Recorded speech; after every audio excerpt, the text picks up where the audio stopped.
Hello guys, welcome back to my channel. അപ്പോൾ ഇന്ന് ഞങ്ങളുള്ളത് medical കോളേജിലാണ്. എനിക്ക് മൂക്കിനൊരു വളവും പിന്നെ ദശയും വളരുന്നുണ്ട്. അത് കാണിക്കാൻ വേണ്ടിയാണ് ഇങ്ങോട്ട് വന്നത്. അപ്പം അതിപ്പോൾ ഞങ്ങൾ നിൽക്കുന്നത് തുണ്ടെടുക്കാനാണേ.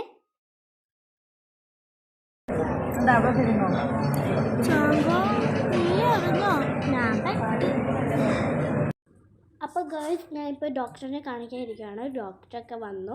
ആ ഡോക്ടർ ഭയങ്കര പാവമാണ്. എനിക്ക് നല്ല ഇഷ്ടപ്പെട്ടു. എൻ്റെ അടുത്ത് ഓരോ കാര്യങ്ങളും പറഞ്ഞ് മനസ്സിലാക്കി തന്നു. അപ്പം എക്സ്റേയും പഴയ തുണ്ടുകളും എല്ലാം വായിച്ച് നോക്കിക്കൊണ്ടിരിക്കുവാണേ. മമ്മിയുടെ അടുത്ത് അതിനെപ്പറ്റി ക്വസ്റ്റ്യൻസ് ഒക്കെ ചോദിക്കുന്നുണ്ട്.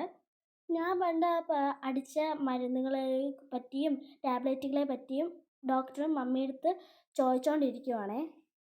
പിന്നീടുള്ളത് മമ്മിയും ഡോക്ടറും തമ്മിലായിരുന്നു. അപ്പം ഡോക്ടർ അങ്ങോട്ട് മമ്മിയുടെ അടുത്ത് കുറച്ച് മരുന്നുകളെ പറ്റി പറഞ്ഞു. അപ്പം എന്നോട് പ്രത്യേകം പറഞ്ഞായിരുന്നു തണുത്ത ആഹാരങ്ങളൊന്നും കഴിക്കില്ലെന്ന്. ഐസ്ക്രീമും തണുത്ത വെള്ളമൊക്കെ ഞാൻ നിറയെ കഴിക്കുന്നുണ്ട്. അതൊഴിക്കുക. അതൊഴിച്ചതിന് ശേഷം സ്പ്രേ അവിടെ ഇങ്ങനെ കുടിച്ചിരുത്തിയിട്ട് ഇങ്ങനെ കുടിച്ചിരിക്കുക. സ്പ്രേയുടെ ആ നോസ്ട്രിൽ അങ്ങ് അകത്ത് കയറ്റി നല്ലപോലെ രണ്ട് പഫ് രണ്ട് മൂക്കിലും അടിച്ചു കൊടുക്കണം കേട്ടോ. ഒരു പഫ് രണ്ട് മൂക്കിലും 2 നേരം, രാവിലെ വൈകുന്നേരം ഓരോ പഫിലും ഒരു പഫ് ഇതിലും ഒരു പഫ് ഇതിലും നല്ലപോലെ അടിച്ചു കൊടുക്കുക. രാത്രി കഴിക്കാനുള്ള ഒരു ടാബ്ലറ്റ് എഴുതുന്നുണ്ട്. അങ്ങനെ കഴിച്ചിട്ട് തണുപ്പുള്ള ആഹാരങ്ങൾ മൊത്തത്തിൽ ഒഴിവാക്കുക. ഐസ്ക്രീം, തണുത്ത വെള്ളം, പൊടി ഇതെല്ലാം നോക്കിയിട്ട് 1 മാസം കഴിഞ്ഞൊന്ന് കാണിക്കുക കേട്ടോ. 1 മാസം. ഓക്കെ.